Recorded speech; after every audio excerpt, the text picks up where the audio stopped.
Hi friends, আজকে তোমাদের সাথে একটা পোহা রেসিপি শেয়ার করব।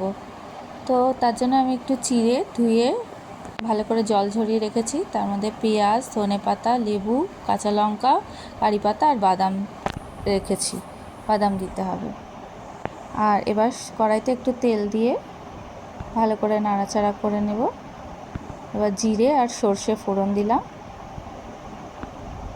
তারপরে এর মধ্যে বাদামগুলো দিয়ে একটু ভেজে নিলাম। একদম ফ্লেম লো রাখবে। তারপরে এর মধ্যে লঙ্কা কুচি আর কারি পাতা দিয়ে একটু নাড়াচাড়া করে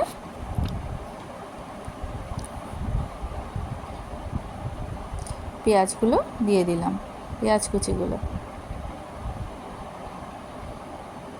পেঁয়াজ কুচিটা দিয়ে একটু নাড়াচাড়া করে পেঁয়াজগুলো গোলাপি হয়ে এলেই, একটু হালকা গোলাপি হয়ে এলেই এর মধ্যে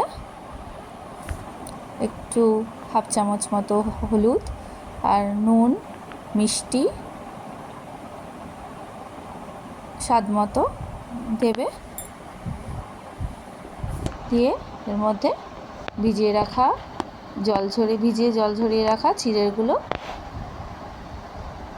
দিয়ে দেবে। দিয়ে নাড়াচাড়া করে ওর মধ্যে ধনেপাতা আর লেবুর রস দিয়ে 5-7 মিনিটের জন্য ঢেকে দেবে।